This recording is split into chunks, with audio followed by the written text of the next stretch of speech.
Welcome to the Baseface Network.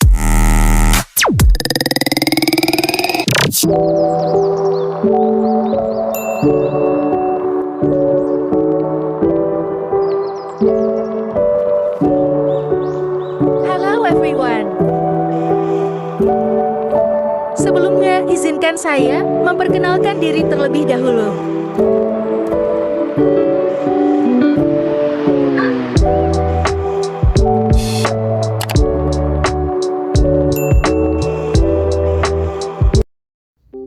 Perkenalkan, nama saya Gabriela Yonika Asa dengan NIM 2309 1102 0009.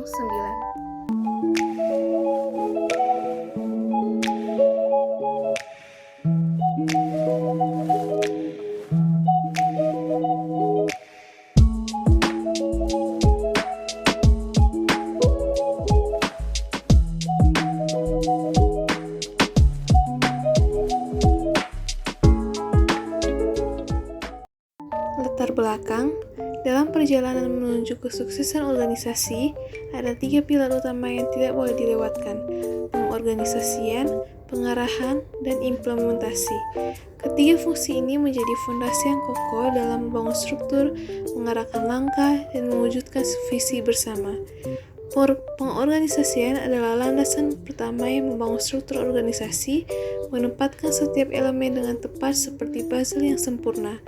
Ini tidak hanya tentang membagi tugas dan tanggung jawab, tetapi juga mengatur aliran informasi dan sumber daya agar berjalan secara efisien. Prinsip-prinsip fungsi pengorganisasian. 1. Prinsip spesialisasi. 2. Prinsip definisi fungsional. 3. Prinsip tentang pengendalian atau pengawasan. 4. Prinsip rantai skalar. 5. Prinsip kesatuan komando. Proses dalam fungsi pengorganisasian. Untuk menjalankan fungsi manajemen pengorganisasian, terdapat beberapa tahapan yang perlu dilalui, yaitu 1. Membuat perencanaan dan merumuskan tujuan dari suatu perusahaan atau organisasi. 2. Menentukan tugas utama. 3. Membagi tugas kepada individu. 4. Mengalokasikan sumber daya. 5. Evaluasi strategi pengorganisasian. Dengan mengikuti proses pengorganisasian tersebut, perusahaan atau organisasi dapat mencapai efektivitas dan efisiensi yang optimal dalam mencapai tujuannya. Fungsi pengarahan. Fungsi pengarahan merupakan proses penting dalam manajemen yang melibatkan pembimbingan, petunjuk, dan instruksi kepada bawahan untuk memastikan keselarasan dengan rencana yang telah ditetapkan. Ini melibatkan keinginan untuk mempengaruhi orang lain agar mengikuti arah yang diinginkan, menggunakan kekuasaan jabatan atau kekuatan pribadi secara efektif demi kepentingan jangka panjang perusahaan. Fungsi pengarahan melibatkan proses penerapan program agar dapat dijalankan oleh seluruh anggota organisasi dan memotivasi mereka untuk bertanggung jawab dengan kesadaran penuh dan tingkat produktivitas yang tinggi. Karakteristik fungsi pengarahan. 1. Pervasive function. 2. Continuous activity. 3. Human factor. 4. Creative activity. 5. Executive function. 6. Delegated function. Implementasi dalam manajemen. Implementasi adalah proses penerapan suatu rencana, kebijakan, atau strategi yang telah dirumuskan sebelumnya. Dalam konteks manajemen, implementasi mengacu pada upaya untuk mengubah ide, konsep, atau strategi menjadi tindakan nyata. Proses implementasi dalam manajemen.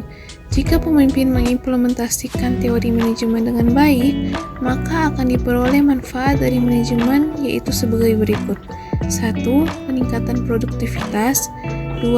Pengambilan keputusan dengan cepat. 3. Peningkatan kolaborasi. 4. Peningkatan objektivitas. Hubungan antara ketiga fungsi. Ketiga fungsi ini saling terkait dan saling mempengaruhi dalam mencapai tujuan organisasi. Tanpa pengorganisasian yang baik, pengarahan menjadi sulit dilaksanakan karena tidak ada struktur yang jelas untuk mengarahkan anggota organisasi. Begitu juga tanpa pengarahan efektif, implementasi menjadi sulit karena kurangnya pemahaman dan motivasi di antara karyawan. Yang terakhir, kesimpulan. Dalam manajemen, fungsi pengorganisasian, pengarahan, dan implementasi membentuk dasar untuk mencapai kesuksesan organisasi. Pengorganisasian yang baik menciptakan struktur yang diperlukan untuk efisiensi dan efektivitas. Sementara pengarahan memberikan arahan dan motivasi kepada anggota organisasi. Implementasi memastikan bahwa rencana dan keputusan manajerial dijalankan dengan baik dan terintegrasi ke dalam operasi sehari-hari.